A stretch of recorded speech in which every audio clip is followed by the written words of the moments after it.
Nosotros hemos estado estudiando el Evangelio según Juan en estos últimos domingos y meses, y yo quiero volver a este tema, pero para crear una mejor comprensión quiero darle un poquito de contexto. En el capítulo 7 de Juan se da una situación muy interesante. Jesús está en su ciudad donde él vivía, él tenía casa en esa ciudad y ahí vivía, y está en su casa, está en su ciudad natal con su gente, y sus hermanos físicos le dicen: mira, vos tenés que vender tu ministerio, tal vez deberías de bajar a Jerusalén. Él vivía aproximadamente a 80 kilómetros de Jerusalén, el centro religioso de la época. Y uno de sus hermanos dice: mira, baja. Y la Biblia incluso enseña, porque ni siquiera ellos mucho que creían en él, dice. Entonces, el Señor le dice: no, bajen ustedes, y se queda, pero después como que decide ir, y el Señor va. Y era una fiesta muy interesante. Los israelitas bíblicamente tenían que presentarse 3 veces al Señor en Jerusalén. La primera vez era para la fiesta de Pesaj o Pascua en castellano. La segunda vez era para la fiesta de Shavuot o la fiesta de las semanas, más conocida en griego como Pentecostés. Y la tercera vez era la fiesta de Sukkot o cabañas en castellano. Esta fiesta era un tiempo en donde las personas rememoraban la travesía del desierto, la provisión de Dios. Era un momento en donde se juntaban todas las cosechas y la gente estaba muy contenta de testificar que Dios había llenado sus graneros. Era un tiempo de alegría, era un tiempo de celebración, de felicidad absoluta. Y es en este tiempo en donde Jesús decide bajar a Jerusalén y hablar con las personas en este tiempo. Esta fiesta dura 7 días. El último día es un día muy interesante según la tradición que se formó en el segundo templo de Jerusalén. Y es que en el último día ellos sacrificaban 70 toros o bueyes como una ofrenda a Dios, pidiendo por las naciones del mundo. Estos 70 naciones vienen de Génesis, de los descendientes de Noé, en donde hay 70 naciones, y ahí usted puede ver, por ejemplo, Javán, está en Génesis capítulo 11, es el papá de los griegos, y así están los Askenaz, que luego son los sajones al norte de Europa, etcétera, etcétera.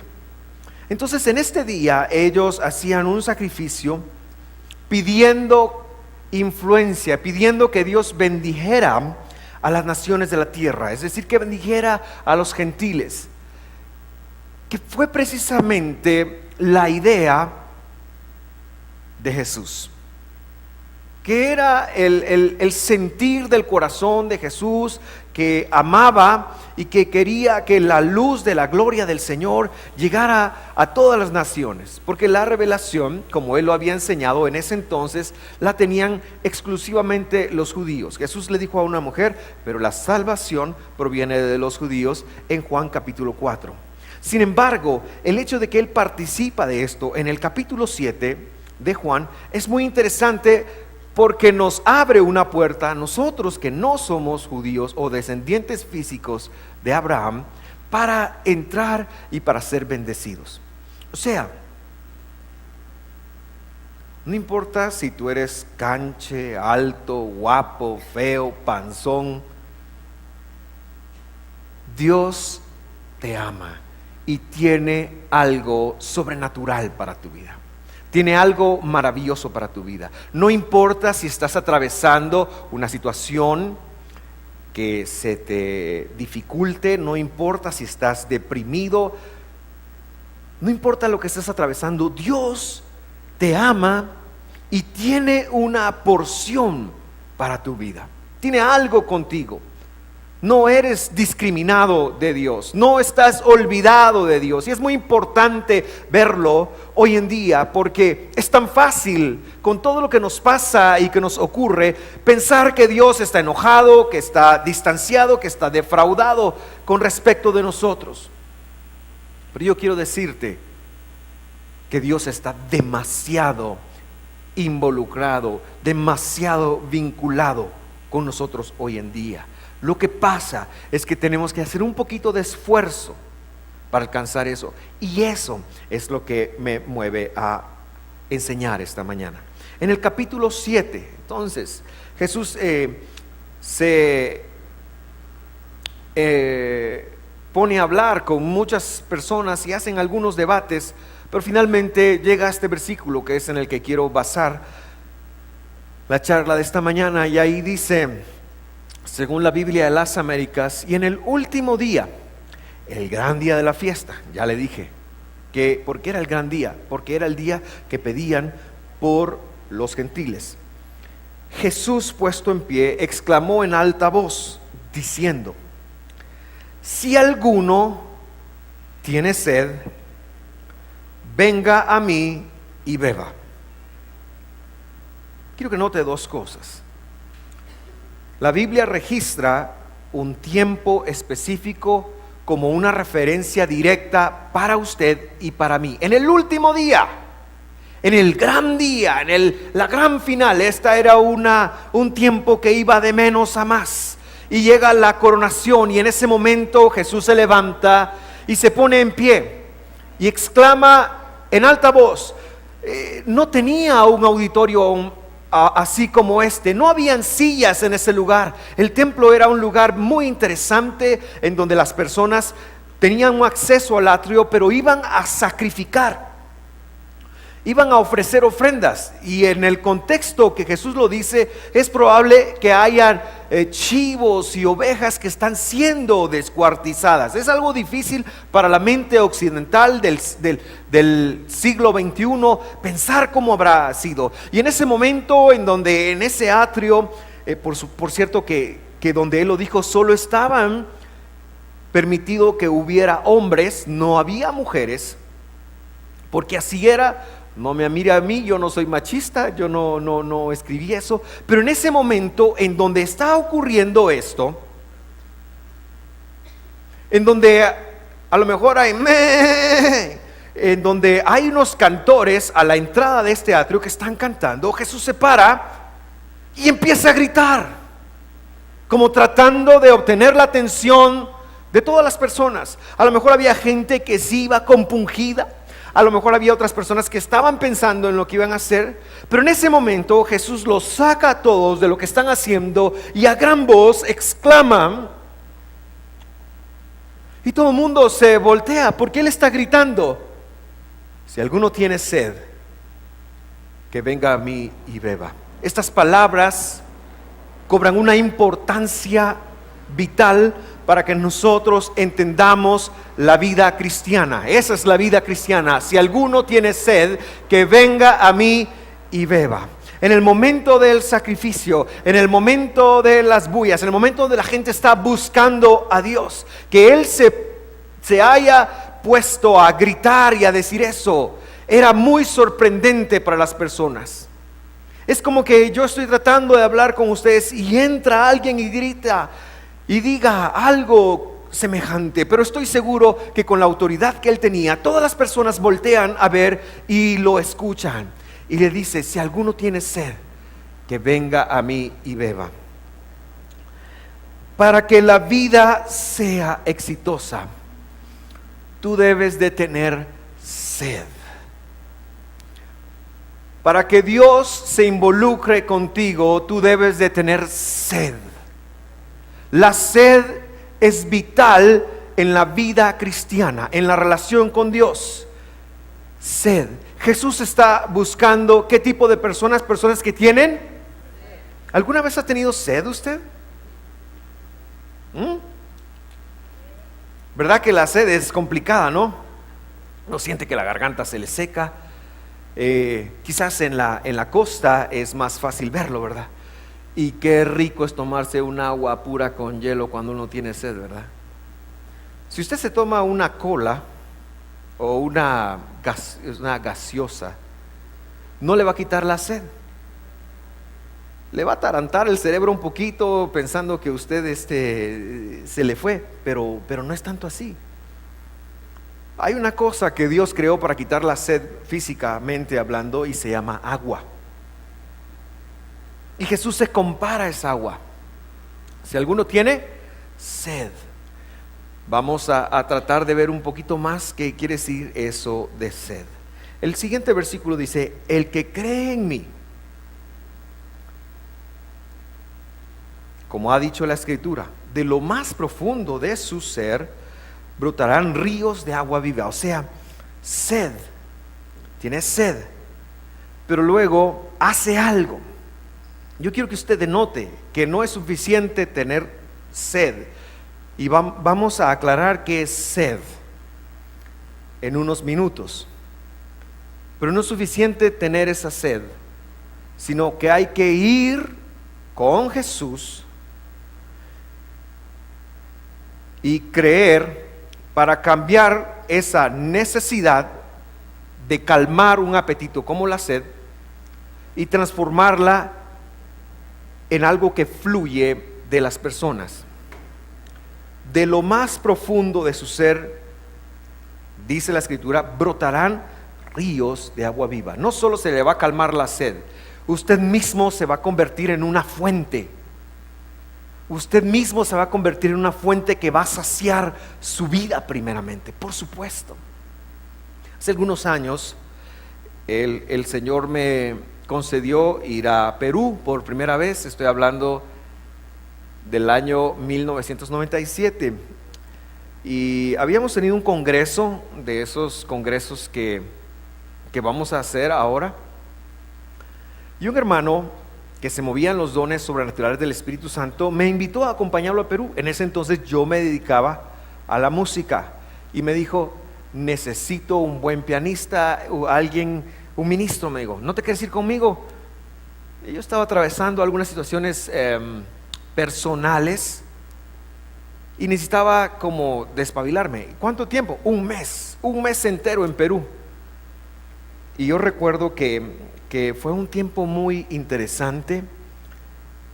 Estuvimos 27 días y yo toqué, prediqué y ministré como 29 veces. Era una cosa de locos, mañana, tarde y noche a veces, y venía muy, muy agotado. Pero la razón de la que yo le cuento esto es porque el hermano se paraba en la plataforma y se ponía a cantar esta escritura: de lo más profundo de su ser brotarán ríos de agua viva. Y la gente empezaba a caer bajo el poder del Espíritu Santo, yo lo recuerdo muy bien, y se ponían a llorar o se ponían a reír, y había algo muy interesante, y a mí siempre me quedó eso. Yo no sé cuál sea su concepción de ríos de agua viva, pero me doy por satisfecho con que usted conecte con sentirse satisfecho, con sentirse pleno, con saber que sus necesidades ya fueron preautorizadas, ya fueron respondidas. Sigamos. Jesús está hablando de Isaías capítulo 44, versículo 3. Es más fácil para entender qué quiso decir Jesús hacer una conexión con la palabra que él estaba citando, porque él dijo: la Escritura dice esto. Y en Isaías capítulo 44, versículo 3 dice: porque derramaré agua sobre la tierra sedienta. Uno de los hermanos de mi papá, bueno, los dos hermanos de mi papá están traumados con su tierra, es decir, aman su tierra. Ellos nacieron en Cabrican City, a 44 kilómetros del norte de Quetzaltenango. Aquí hay quetzaltecos que pueden dar fe que ahí están. Y mi tío, yo recuerdo que yo soy el primer sobrino del lado de mi papá, Y entonces a mí desde los 3, 4 años me arrebataban de los brazos de mi mamá y me llevaban cada vez que ellos iban a Cabricán, yo me iba con ellos. Pero usted qué historias tengo yo de eso. Por eso soy tan traumadito. Pero yo recuerdo que este tío tenía la costumbre de ir a visitar mucha familia. Él parece ser que en Cabricán hay una inmundicia de Vázquez. Entonces él iba a visitar a todos y mira, este es tu primo en 17º nivel y todos eran mis primos ahí. Todos, yo ni los conozco. Ahí creo que conocí a Samuel, tal vez alguno de ustedes conoce a Samuel. En uno de esos viajes seguramente yo lo conocí, pero este llegaba a visitar y me llevaba, y yo recuerdo de niño. Y en Cabricán, pues las casas hace mucho frío, y afuera de las casas lo que usted va a encontrar siempre es una pila. Este hombre llegaba, mi tío llegaba, y se paraba a la par de la pila, gritaba: ya vine, los vengo a visitar. Agarraba un guacal y lo tiraba en la tierra, porque él decía: qué sabroso es el olor de la tierra mojada. La tierra inmediatamente, yo estoy hablando, no sé de qué época era, pero era tierra seca, se chupaba el agua y sacaba un olor muy interesante. Todavía recuerdo el olor de la tierra mojada, y recuerdo esas palabras de mi tío que decían: qué rico el olor de la tierra mojada. ¿Por qué le digo todo esto? Le digo todo esto porque yo quiero que usted relacione y que viva la palabra de Dios, porque es así como mejor se comprende. Dios está diciendo que Él va a derramar agua sobre la tierra sedienta, no sobre la tierra húmeda. Nosotros debemos de manifestar nuestras necesidades. Ya le dije que es la sed. La sed son todas las cosas que vivimos y que nos dejan, pues son nuestras necesidades, pues son las necesidades que tenemos. Jesús dijo: si alguno tiene sed, si alguno tiene problemas, si alguno tiene clavos, venga a mí. Ese es el punto. Ese es el punto de la charla de esta mañana. Y aquí la Biblia está diciendo: yo voy a derramar agua sobre la tierra sedienta y torrentes sobre la tierra seca. Y entonces lo compara a: derramaré mi espíritu sobre tu posteridad. Incluso se va a regar a nuestros hijos. Y mi bendición sobre tus descendientes. Ellos brotarán entre la hierba como sauces junto a corrientes de agua. A veces vemos que los problemas que tenemos son demasiado difíciles para nosotros, y en lugar de conectar, que es nuestra forma que nos puede acercar a Dios, que nos debe acercar a Dios, nos afanamos. Pensamos: necesito trabajar más. Pero lo que Dios te está diciendo es: háblame de tu sed, porque el que tiene sed y viene a mí. O sea, no es suficiente tener necesidades, hay que hacer un trabajo de desplazamiento hacia Jesús. Pensamos trabajar más, y es bueno trabajar, no tengo algo en contra de trabajar, creo que tenemos que trabajar. Pero Jesús te está diciendo: ven a mí. Pensamos que si hiciéramos más ejercicio, mejor dieta, estaríamos mejor. Y es bueno hacer ejercicio, usted debe programar, debe ser disciplinado en hacer ejercicio en su vida, porque usted es un mayordomo de su cuerpo. Debe cuidar su dieta, debe cuidar su sueño, debe cuidar sus niveles de ansiedad, estrés y todo eso. Usted debe aprender a descargarse, usted debe aprender a relajarse. Todo eso es necesario y es una responsabilidad que tenemos que hacer. Pero a veces pensamos que si hacemos eso sin buscar a Dios nos va a dar resultado. Eso es lo que estoy tratando de decir. Tal vez lo que nos falta es mejorar nuestra comunicación con el ser querido, con el ser amado, y por eso estamos teniendo problemas en pareja. Pero lo que Jesús te está diciendo es: tienes sed, aquí estoy yo, aquí estoy yo. Todas estas son señales de sequedad y muchas otras cosas más que yo podría podríamos decir, le puedo preguntar a cada uno de ustedes, y cuando vemos los retos de cada uno de nosotros, podemos decir que esa es nuestra sed. Nuestras necesidades son nuestra sed. ¿Por qué? ¿Cuántos de ustedes tienen suficiente dinero, que no quieren más, un quetzal más de aquí en adelante? ¿Tienen suficiente dinero? Ya llegaron como Bill Gates, que Bill Gates ya no anda buscando cómo hacer más, sino cómo repartirlo. ¿Cuántos de ustedes tienen toda la salud de 20 años para arriba? ¿Verdad? ¿Cuántos de ustedes nunca se enferman? ¿Cuántos de ustedes tienen el matrimonio perfecto y ya no puede mejorar? Realmente lo que ustedes viven es Adán y Eva antes de la serpiente, perdón. Antes de la caída. No, todos tenemos un espacio para mejorar, todos tenemos necesidad, necesitamos más.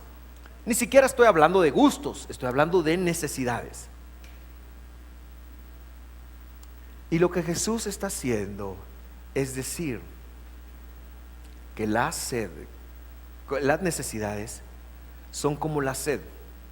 Ahora, si tienes tu sed, ¿qué haces? Pues vas y te tomas algo. Yo recomiendo agua pura, ¿verdad? Y ya si es caliente, al tiempo, fría, eso ya se lo dejo a su disposición, ¿verdad? Eso ya es gusto de cada cual. Pero si nosotros tenemos necesidades, ¿qué hacemos? Estamos tan tentados a ver qué hacemos por nuestros propios medios, por nuestras propias pistolas. Y lo que Jesús está diciendo es que cuando tengas sed, tienes que hacer un trabajo de desplazarte hacia Él, de acercarte hacia Él.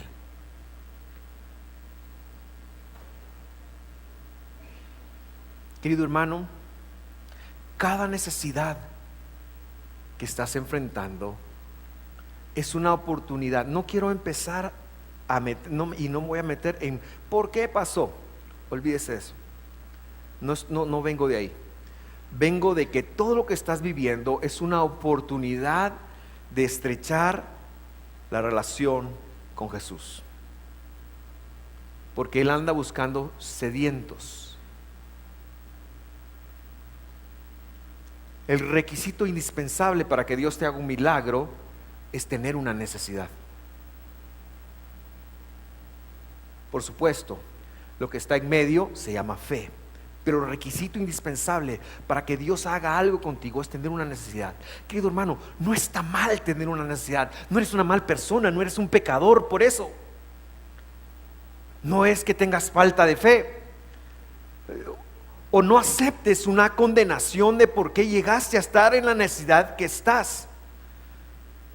Yo ahora lo quiero ver desde otra perspectiva y te vengo a decir: es una oportunidad para acercarse a Dios, porque Él está buscando personas sedientas que estén dispuestos y dispuestas a desplazarse hacia Él, a juntarse con Él, porque Él es una fuente de vida eterna, no se va a acabar nunca, y tiene para ti lo que tú necesitas.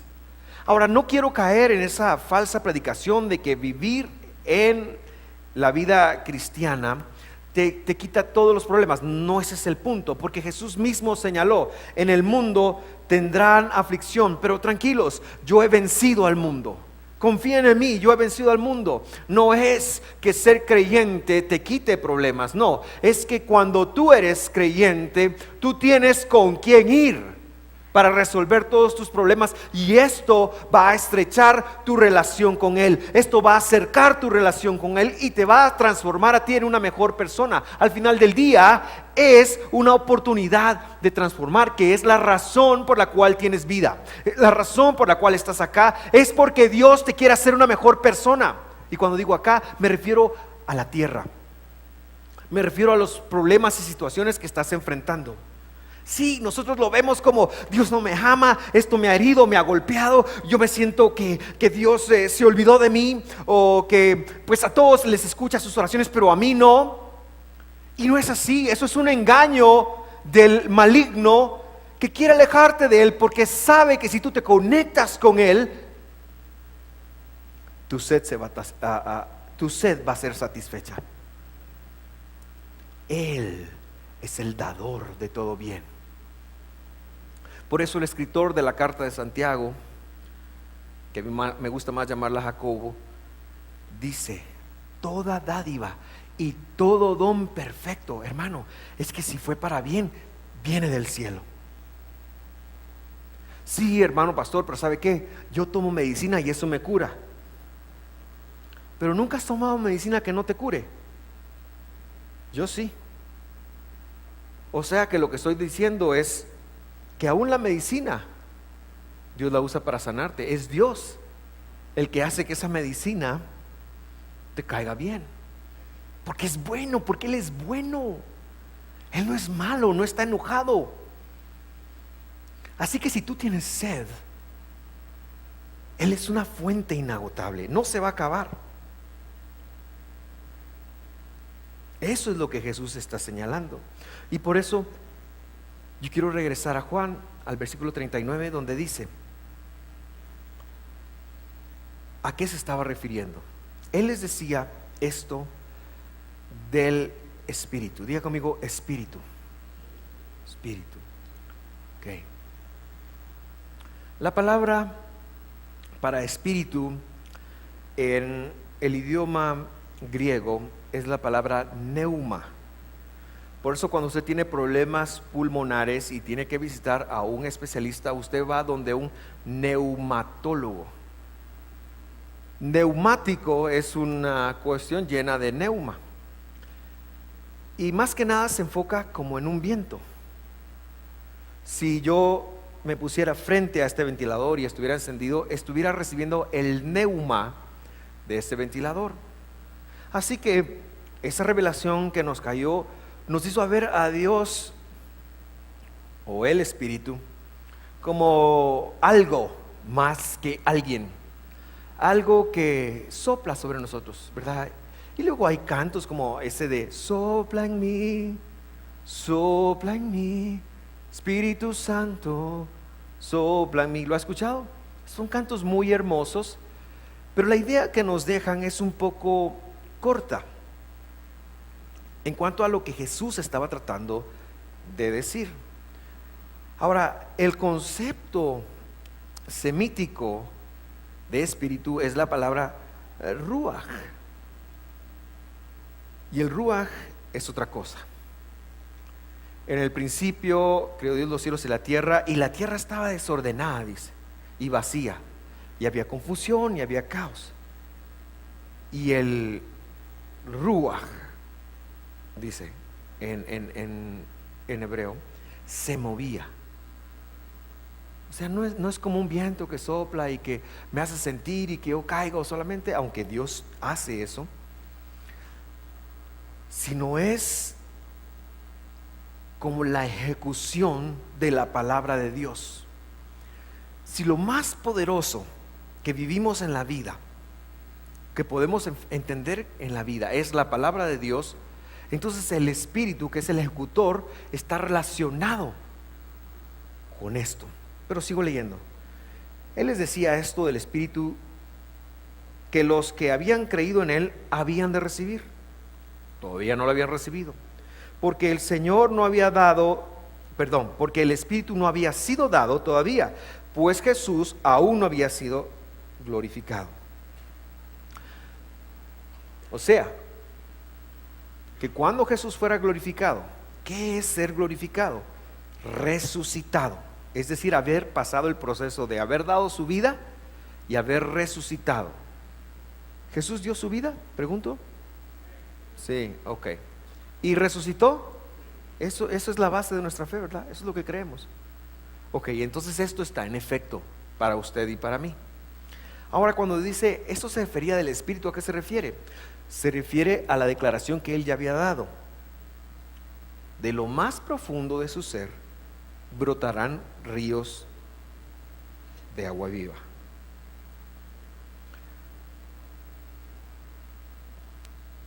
¿Qué estoy tratando de decir?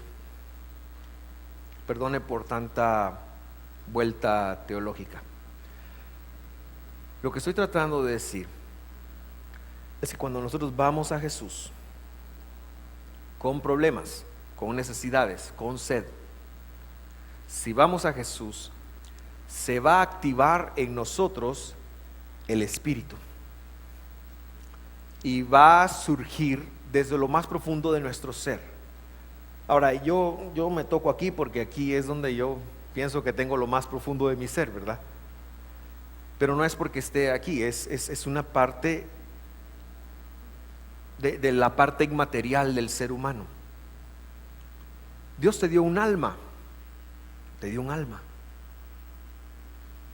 y el alma aglutina muchas, otras, voy a llamarle muchas subpartes, y eso es tema para estudiarlo otro día. Pero a esa alma que Dios te dio,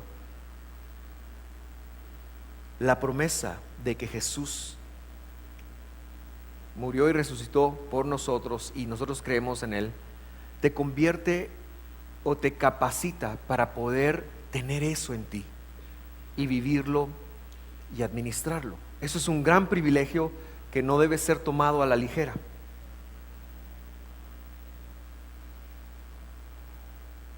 Una mejor traducción para Ruach HaKodesh o Espíritu Santo, como se dice en la lengua bíblica, es la palabra inspiración divina, más que un viento. Lo que quiere decir que cuando el Espíritu está en ti, tú eres una persona inspirada, pero no cualquier inspiración. ¿Ha visto usted alguna persona inspirada? Por ejemplo, estoy seguro que cuando Miguel Ángel, para hacerlo así en grande, esculpió al David, al que se conoce como el David de Miguel Ángel, él estaba bajo esta inspiración. Aquellos que lo han visto pueden dar fe de que esa es una obra impresionante. Pero cuando Dios te regaló tus hijos, lo mejor que tú tienes, tú estabas bajo esa inspiración. Una cosa es vivir por vivir y nos levantamos, comemos, trabajamos, dormimos y otro día. Y otro tipo de vida es vivir inspirados. Cuando le dijiste, mi querida hermana, que sí al mariachi con que hoy compartes la vida, seguramente fue porque él estaba un poquito inspirado y por lo menos te inspiró confianza como para darle tu vida a esa persona. Porque las mujeres son pilas. ¿Cuántas mujeres pilas hay aquí? Muy bien.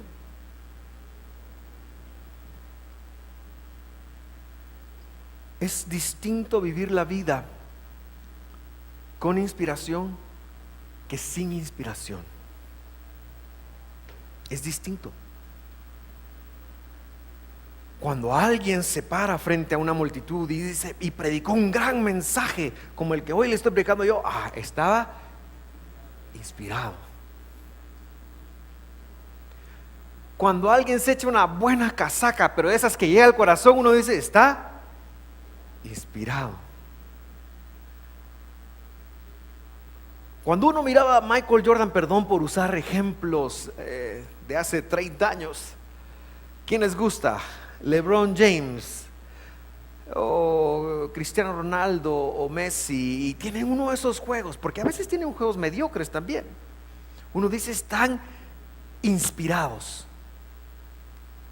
Lo que yo quiero que usted conecte esta mañana es que hay dos maneras de vivir la vida. Una es común y la otra es vivir la vida inspirado. Es decir, bajo el efecto del poder del Espíritu Santo. Ahora, si tú vives tu matrimonio de una forma inspirada, seguramente no vas a enfrentar los retos, algunos de los retos que estás enfrentando. ¿Por qué? Porque Dios está involucrado en el asunto. Si tú manejas tus finanzas de una forma inspirada, si tú trabajas de una forma inspirada, seguramente los retos pasarán a ser otros. Déjeme hablarles de algunos hombres inspirados en la Biblia. Abraham era un hombre inspirado. Vete de tu tierra, sal de la casa de tu padre y vete a la tierra que te... Ok, se inspiró en Dios y dijo, me voy. ¿A dónde? A saber. ¿Se imagina qué explicación le tuvo que dar a la mujer? Mi amor, nos vamos. Amén. ¿A dónde? Saber. Y a las primeras de cambio tuvo que bajar a Egipto. Le dice, mira mamita, hazme un favor, aquí la gente es algo chueca, entonces decí que sos mi hermana, porque si no a mí me... Ese mismo día que ella dice que es su hermana, llegan a Egipto y Faraón le dice, ¿y esa hermana quién es? Es mi hermana. Gloria a Dios, aleluya, amén. La quiero para mi harem. Eso fue lo que ocurrió. Pero Sara estaba inspirada también. Abraham ahí se nos chanfleó un poquito, pero Sara estaba inspirada. ¿Y sabe qué pasó? Dios hizo algo, porque al que decide vivir con la inspiración santa de Él, Dios le va a hacer milagros, Dios le va a calmar la sed, Dios va a hacer algo por esa persona. Como creyentes, nosotros deberíamos de cansarnos ya de la vida que estamos viviendo con una falta de sobrenaturalidad y empezar a entrar en un round distinto. Por eso yo te decía, las necesidades son oportunidades para levantar nuestra vida de nivel. Lo que pasa es que las vemos muy grandes, pero tenemos que aprender a ver, a inspirarnos en un Dios más grande, que Él es todopoderoso y Él sí puede con lo que estás viviendo. Él puede con lo que yo estoy viviendo. Él puede, de verdad que puede, hermanos. Lo que pasa es que a veces lo vemos muy chico, a veces lo vemos muy limitado, a veces solo vemos lo que podemos hacer nosotros y se lo atribuimos a Él. Pero tenemos un Dios eterno, un Dios grande, un Dios poderoso que sana, salva, liberta y transforma. Y la idea es que nosotros vivamos esa transformación. La idea es que nosotros salgamos de la comodidad de la vida que hemos viviendo. Las necesidades están ahí para que tú las atravieses, las ganes, las venzas y salgas adelante. Abraham, un hombre inspirado. Moisés, ahí vienen los egipcios. Tranquilo, padre, que no, le dijo Dios, no estés orando. Métanse al mar, y se metieron al mar y Dios se los partió. Milagros. Tenemos hambre, Señor. Dios les hizo descender, porque el hombre estaba inspirado.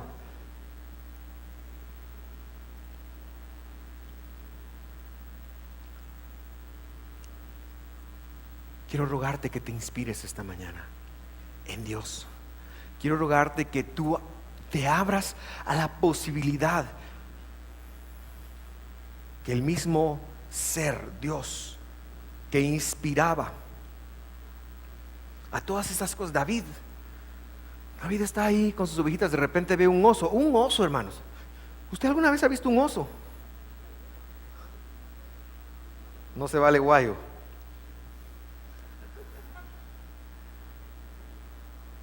No. Déjeme contarle una experiencia mía. Vivía yo en Estados Unidos y unos amigos me dijeron, vamos a pescar en hielo.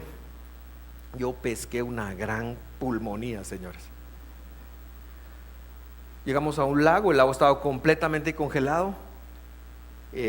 Alquilaban unas cabañitas y mi amigo sacó su cincel y empezaron a partir y metimos y nunca pescamos nada, pero lo que a ellos les gustaba era que se echaban las cervecitas y fumaban, y entonces eso se calentaba y jugaban cartas. Eso les gustaba, pero no pescamos absolutamente nada. Pero a mí ni fumar, ni jugar cartas, ni no, nada de eso, ¿verdad? Entonces yo me aburrí y le dije, muchacho, voy a ir a caminar. Esto es en la península del norte de Michigan. Entonces dije, voy a ir a caminar, ahí vengo. Y fui a caminar y estaba yo y no sé qué, y bonito, pero un frío ingrato, hermanos, como estaba como a 15 bajo cero. Entonces uno bien abrigado y todo. Y regresé y yo estaba aburrido, y acá nos vamos al hotel, muchachos, y querían quedarse a dormir ahí. Y yo estaba arrepentido de verdad, y regresé enfermo, regresé. ¿Y dónde andabas? Me dijo uno de ellos. Fui ten cuidado, me dice, porque aquí hay osos. ¿Cómo así? Sí, osos. Y yo que los osos que había visto, hermano, yo los osos que había visto es al oso Yogi. ¿Cómo se llama el hermano de Yogi que era chiquito? Eran osos bonitos y buenos. ¿Y qué le digo yo? Ay Dios, papadito, me dice. Hace como no sé cuántos, me contaron la historia, un oso vio a alguien ahí y le hizo así en la cabeza y se la quitó, me dijo. O sea, si la Biblia dice que David andaba detrás de los osos, eran de este tipo de osos o leones. Y dice que cuando él miraba a una oveja que uno de estos se la robaba, él iba detrás y lo agarraba y les abría las... O sea, eso no se puede hacer con nuestras propias fuerzas. Lo que yo te estoy tratando de comunicar esta mañana es que Dios te está extendiendo un desafío a vivir en lo sobrenatural. Yo deseo entrar en ese nivel, porque te voy a decir algo. Me pasé un examen y no vivo en lo sobrenatural, pero por lo menos me estoy desafiando a mí que sí quiero. Por lo menos estoy retado porque veo que Jesús dijo: vivirán inspirados. Querido hermano, las necesidades que estás enfrentando son precisamente oportunidades para acercarte a Dios, para mejorar tu vida y vivir en poder. Por eso esta charla se llama Poder, porque queremos ir más allá del concepto tradicional del Espíritu Santo que está aquí en la iglesia, que sí lo está, y que nos hace sentir rico y que a veces sentimos escalofríos, a veces nos caemos, nos reímos o lo que sea. Queremos ir más allá de ese concepto. Qué bueno por estas manifestaciones, pero queremos ir y entender que la intención original de Jesús es que esto nos sirviera allá afuera en la vida cotidiana, que nos sirviera para enfrentar la tentación, que nos sirviera para enfrentar el pesimismo, que nos sirviera para enfrentar el tráfico, que nos sirviera para enfrentar los problemas en el matrimonio, los problemas económicos, los problemas de salud, etcétera, etcétera. La idea de Dios era capacitarnos para que nosotros fuéramos por la vida con una vida de victoria. Y entonces la gente que nos ve con una vida de victoria volteará a decir: ¿y vos por qué siempre estás bien?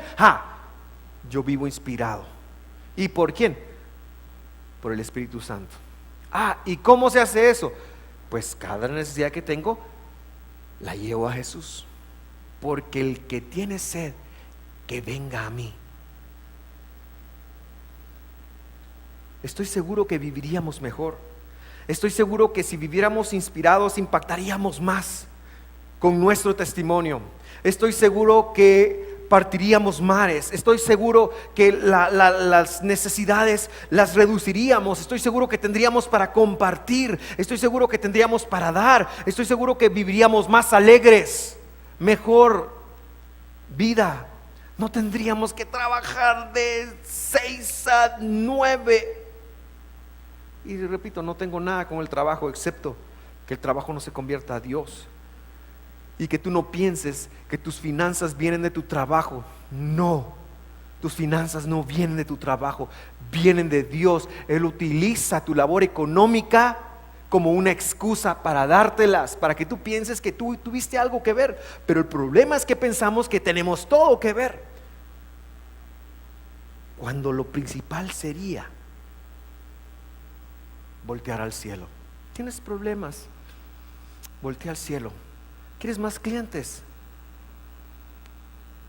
Pues si vas a ponerlo en Facebook, está bien, pero busca al Señor primero. Él sabe quiénes son los clientes, dónde están y cuándo dártelos. Él. Lo que pasa es que no lo vemos así, porque no vivimos inspirados, hermanos. Tenemos que vivir inspirados.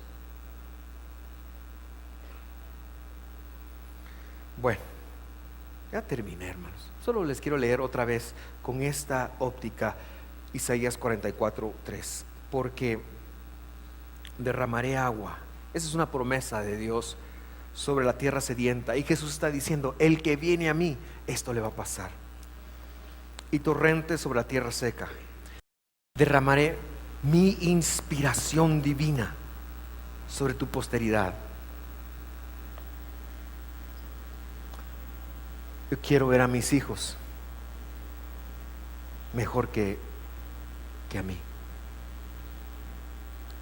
Mire, pues si alguien viene, el ser humano es así, es algo así.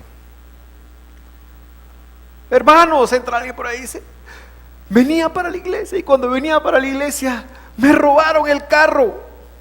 Entonces nosotros nos sentimos con el paz, hermano, vamos a orar por usted, Padre, dale otro carro, Señor, y oramos y lo bendecimos, y todos nos identificamos con él. Pero si paralelamente entrara alguien por esa otra puerta y dijera, hermanos, fíjense que mi tío me regaló un Mercedes-Benz, ese debe ser narco, ¿va? Pensaríamos todos. Porque nos es más fácil identificarnos con las necesidades que con las bendiciones, excepto con nuestros hijos, porque nuestros hijos sí queremos que les vaya mejor que a nosotros. Yo creo que mis hijos tengan más dinero que yo, por supuesto.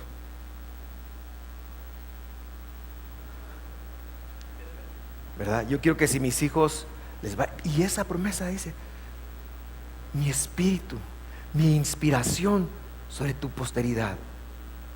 Y eso es general, hermanos, es en todo, es en su vida profesional, es en su vida. Yo quiero que mis hijos tengan buenos matrimonios, por ejemplo. Yo quiero que ellos tengan buenos matrimonios. ¿Por qué no? Que tengan mejor matrimonio que el mío, ¿verdad? Yo quiero que mis nietos les vaya mejor.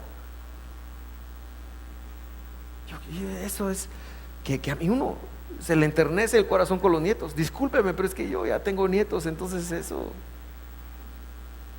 Y me acaban de decir que viene el cuarto en camino, entonces yo quiero que les vaya mejor que a mí. Tengo un hijo que se reproduce igual que yo. Mejor terminemos de leer. Y mi bendición sobre todos tus descendientes. ¿Sabe qué quiere decir la palabra bendición? Quiere decir incremento financiero. Verajá, incremento financiero. Porque Dios sabe que ser servidor de Él no es barato. ¿Sabe por qué no? ¿Por qué servir a Dios no sale barato? Porque el pastor domingo a domingo nos pide ofrenda, nos pide diezmos, entonces es caro. Yo tengo que tener más que eso para por supuesto, no es un tema de escasez, es un tema de abundancia. Dicho sea de paso, ¿ya vio que metimos la batería ahí? Ok, le agradecería una ofrenda extra para ayudarnos a cubrir eso. Esta semana usted va a ver unos trabajos aquí afuera. Es un proyecto de fe. Pero los siervos del Señor reconocemos esas oportunidades, y como vimos inspirados, el dar es una bendición, en lugar de pensar en el recibir. Mejor termino de leer. Y el último verso dice: ellos brotarán entre la hierba como sauces junto a corrientes de agua. Ok, hermanos, Jesús fue glorificado. Jesús fue glorificado. Quiere decir que ya podemos vivir inspirados. Quiere decir que ya podemos vivir con poder, porque ya Jesús fue glorificado. Entonces, ¿qué hacer? Reconoce tu necesidad como una sed. Tengo sed, es lo que está pasando. Por eso estoy endeudado, por eso estoy enfermo, tengo sed. Y voy a la fuente. Ve a Jesús, ve a Jesús.